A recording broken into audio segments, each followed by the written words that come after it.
All right, let's jump right in. Today, we're diving deep into asymmetric warfare. The playbook, really, that explains how an underdog can take on a giant and, sometimes even win. We're going to tear that playbook down piece by piece and figure out how it really works. And this is the core of it, right? This isn't some dusty old historical tidbit. It's a paradox that shapes almost every conflict we see today. I mean, how is it even possible? How can a military with all the money, all the tech, all the troops still lose? That's the big question we're going to dig into.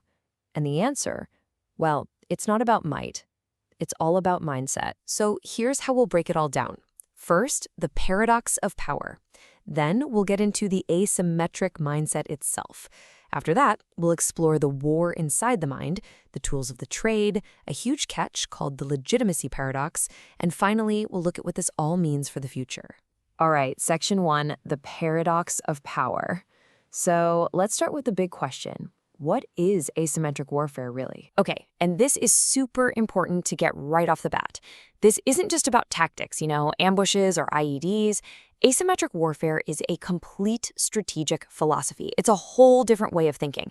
It's about totally rethinking what power even means and figuring out how you can basically create it from nothing to wear down an enemy that, by all accounts, should absolutely demolish you. And that idea leads us straight into the heart of it all, the asymmetric mindset.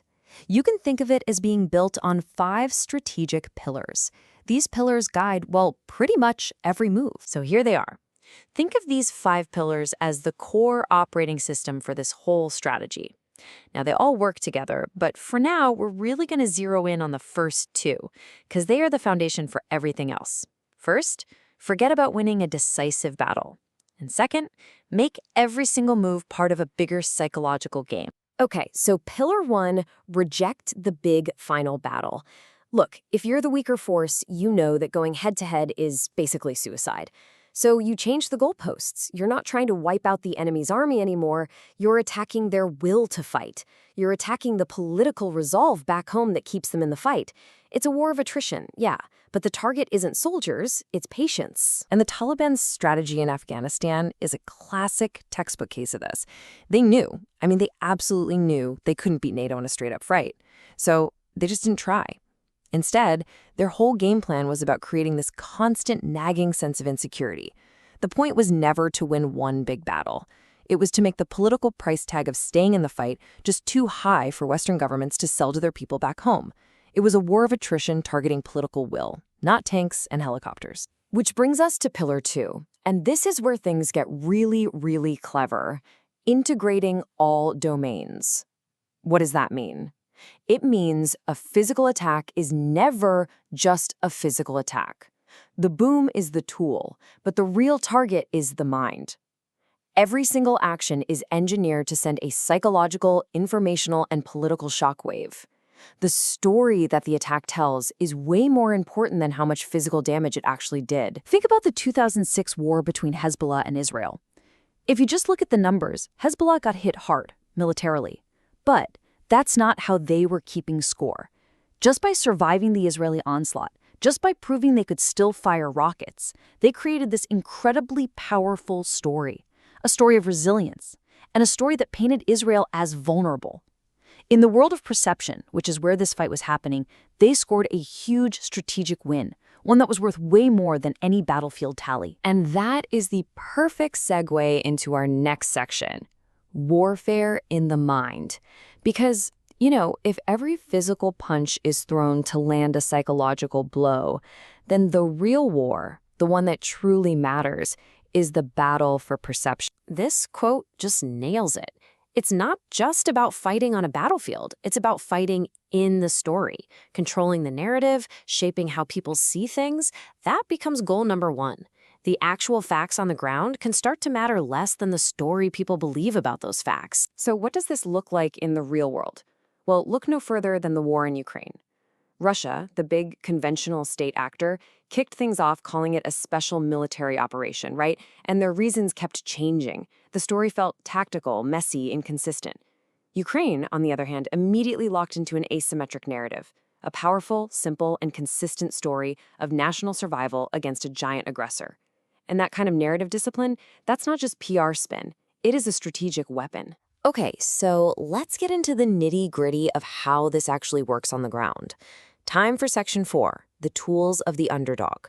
We're talking about the specific tactics and tech that make this strategy possible. The classic urban ambush, it's a perfect encapsulation of this whole mindset.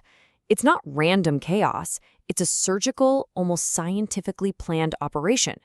You find the perfect choke point, a narrow street, an underpass, to trap the enemy. You set up a kill zone where you can just pour on overwhelming fire. The attack itself is lightning fast, maybe 5 to 7 minutes, tops. And then you're gone, down pre-planned escape routes before the enemy even knows what hit them.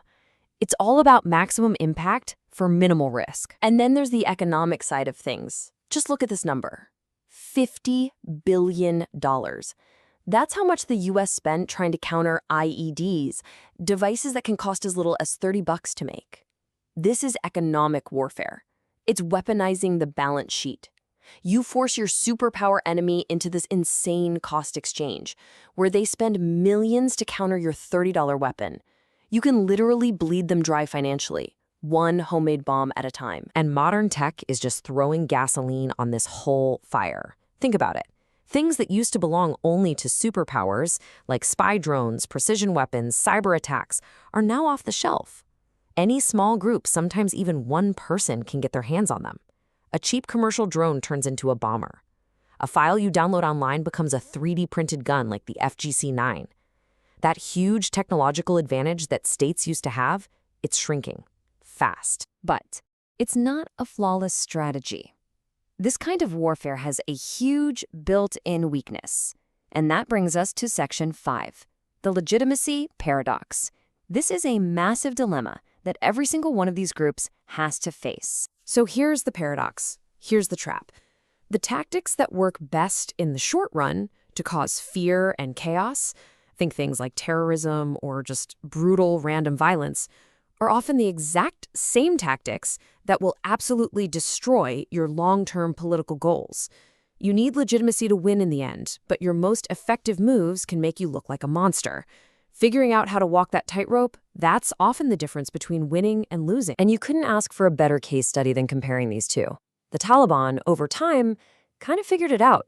They started offering their own form of rough justice and security, and it got them enough buy-in from the local population to stick around. Now, compare that to Al-Qaeda in Iraq, or AQI. Their methods were so unbelievably brutal that they turned their own potential supporters against them. It was their cruelty that directly led to the Ambar Awakening, where local tribes literally sided with the Americans just to get rid of them. AQI completely failed the legitimacy test, and it was their undoing. Okay, so what's next? Where does all this lead? Let's jump into our final section and take a look at how these ideas are shaping the future of war. Well, for one thing, the lines are getting incredibly blurry. It's not just clean state versus state fights anymore, not even state versus insurgents. What you have now is this messy, chaotic mix of regular armies, shadowy proxy forces, private military contractors, and even loose online networks, all operating in the same area. Alliances can change in a heartbeat. It's become a really tangled, multiplayer game. And what's driving all this is something people are starting to call open source warfare. The instruction manual for creating military power is basically going public.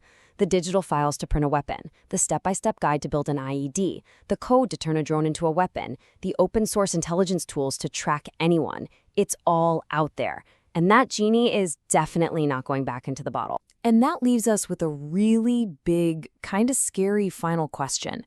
For hundreds of years, the very definition of a state was that it had a monopoly on violence. It was the only one allowed to have a real army. But as the tools and the know-how to wage war become available to literally anyone, you have to wonder, is that monopoly over? What happens to the world when any group, or even any person, can become their own military power? That question right there is probably what's going to define conflict for the rest of the century.